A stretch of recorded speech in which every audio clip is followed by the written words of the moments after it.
Assalamualaikum warahmatullahi taala wabarakatuh dan salam sejahtera pelajar-pelajar tingkatan 2 sekalian.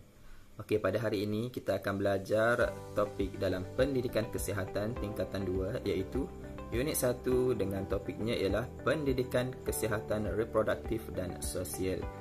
Jadi pada hari ini subtopik kita ialah berkaitan identiti dan orientasi seksual. Ya, di sini ialah standard pembelajaran pada hari ini. Okey. Yang pertama sekali ialah menghuraikan maksud identiti seksual, iaitu setiap orang dilahirkan sama ada sebagai lelaki atau perempuan. Okey, yang kedua ialah pelajar diharapkan mampu untuk menghuraikan maksud orientasi seksual, iaitu keinginan seksual terhadap berlainan jantina atau sesama jantina atau kedua-duanya sekali. Dan akhir sekali, menjana idea cara untuk menangani kecelaruan identiti seksual dan orientasi seksual yang bertentangan dengan agama serta budaya dalam masyarakat Malaysia. Okey, apakah yang dimaksudkan dengan identiti seksual? Okey, identiti seksual ialah aspek psikologi dan ciri-ciri tingkah laku yang berkait dengan lelaki ataupun perempuan. Jadi identiti seksual ni merujuk kepada tingkah laku, sikap dan personality yang diwarisi. Maknanya dekat sini untuk kenal identiti sama ada lelaki dan perempuan, kita boleh lihat pada tingkah laku dia, sikap dia, personality dia. Sebagai contoh, kita boleh lihat lelaki ni biasanya berbadan sasa, berpakaian kemas, berambut pendek. Jadi di situ kita boleh kenal lelaki macam ni. Kalau perempuan pula biasanya lemah lembut. Kalau Islam menutup aurat, nampak ayu lembut je, itu perempuan. Okey. Jadi itulah yang dimaksudkan dengan identiti seksual. Okey, seterusnya kita akan pergi kepada orientasi seksual. Okey. Orientasi seksual ni ialah kecenderungan identiti personal terhadap seksual tertentu. Maknanya tarikan seksual terhadap sesuatu jantina itulah. Jadi dekat sini kita ada 3 orientasi seksual, iaitu heteroseksual, homoseksual dan juga bisexual. Jadi apakah yang dimaksudkan dengan ketiga-tiga istilah ini? Jom kita tengok paparan berikutnya. Okey, pertama sekali ialah heteroseksual. Okey, apakah yang dimaksudkan dengan heteroseksual? Jadi kita boleh lihat pada visual ataupun gambar yang cikgu letak ni.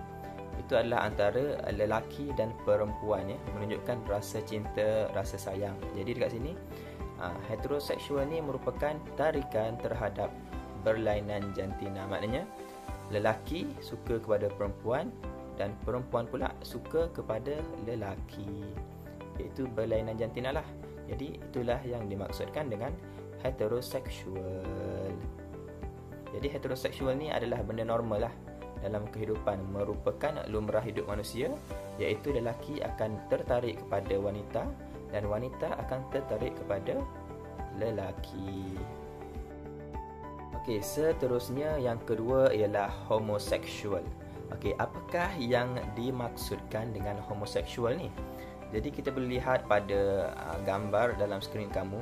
Sebelah kanan menunjukkan lelaki dan lelaki, manakala sebelah kiri pula menunjukkan perempuan dan perempuan. Maknanya dekat sini homoseksual ialah tarikan seksual terhadap sesama jantina.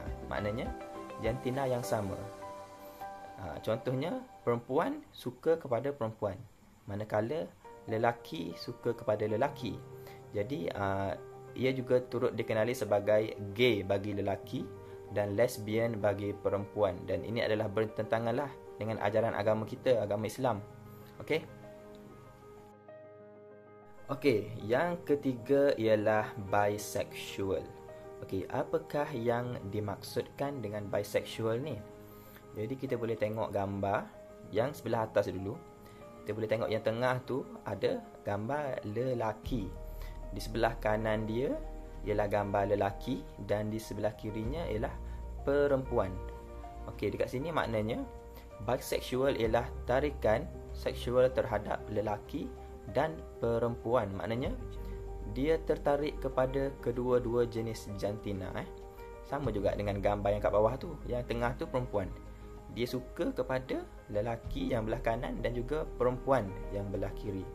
Okey, jadi itulah yang dimaksudkan dengan bisexual.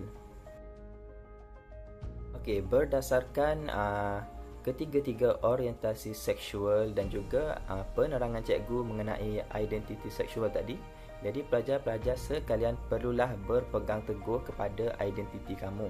Jika kamu ialah seorang lelaki, maka jadilah seperti lelaki.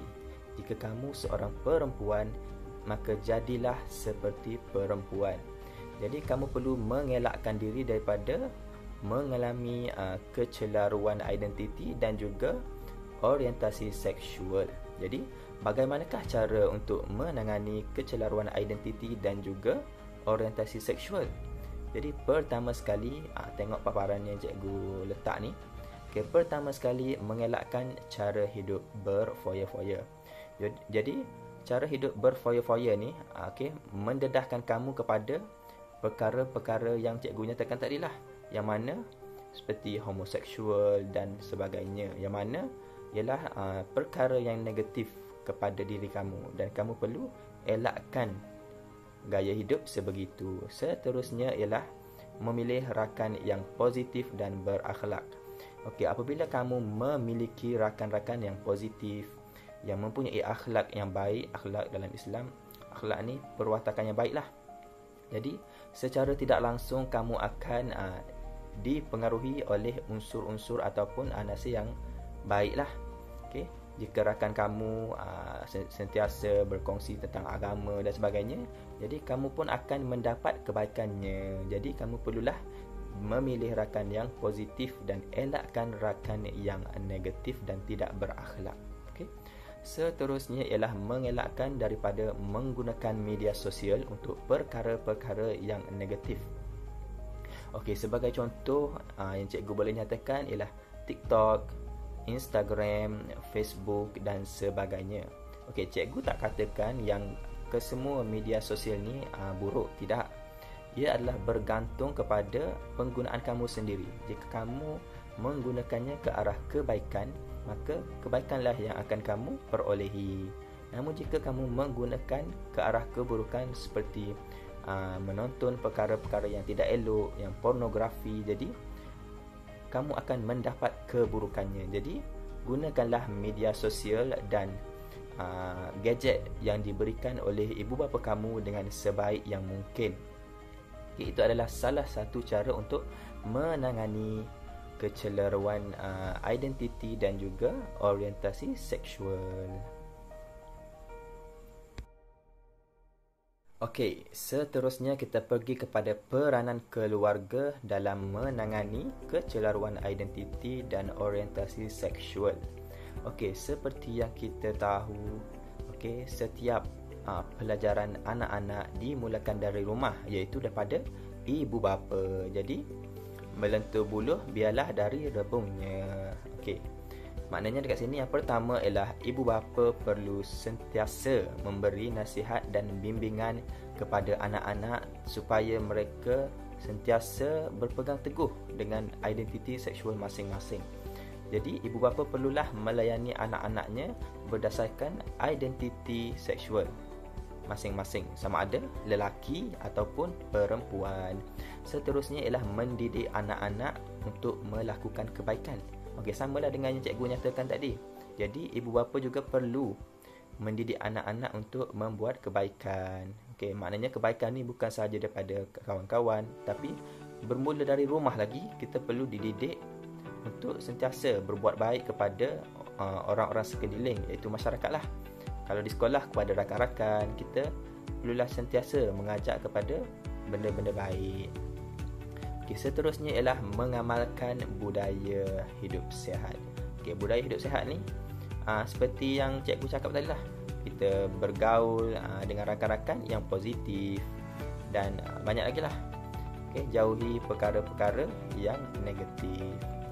Dengan ini, kamu akan mampu mengamalkan budaya hidup yang sihat. Okay, jika kamu berkomunikasi dengan rakan-rakan, contohnya lelaki dan perempuan, Okey, bagaimanakah budaya hidup sihat yang perlu diamalkan? Iaitu kamu perlulah menjaga batasan masing-masing antara lelaki dan juga perempuan. Seterusnya, ibu bapa perlulah memantau pergaulan anak-anak. Okey, apabila ibu bapa melihat anak-anak berkawan dengan rakan-rakan yang negatif, yang tidak berperangai elok, jadi ibu bapa perlulah menegur supaya anak itu menjaga batasannya dengan rakan-rakan yang tidak baik untuk diikutilah. Dan akhir sekali, ibu bapa perlulah mengenali rakan-rakan anak mereka supaya ibu bapa tahu apa yang anak lakukan, apakah pengaruh yang mungkin dibawa oleh rakan-rakan, dan ibu bapa akan mampu untuk mengatasilah masalah-masalah kecelaruan identiti dan juga orientasi seksual.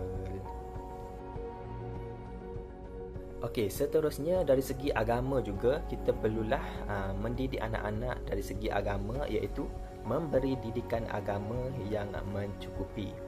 Okey, sebagai contoh agama Islam, okey, ibu bapa perlulah mendidik anak-anak untuk solat 5 waktu, berpuasa dari kecil lagi supaya mereka akan terbiasa dengan ajaran agama masing-masing lah. Kalau Islam, Islam lah. Kalau agama yang lain lah. Sama ada Kristian, Buddha dan sebagainya. Jadi, apabila anak-anak mendapat didikan agama yang mencukupi, mereka akan dapat mengenali sama ada sesuatu perkara itu halal ataupun haram untuk dibuat. Sebagai contoh, homoseksual tadi, iaitu suka sesama jantina. Jadi, apabila anak-anak tahu yang perkara tersebut adalah bercanggah dengan ajaran agama, sebagai contoh agama Islam, jadi mereka akan berusaha untuk menjauhi perkara-perkara tersebut.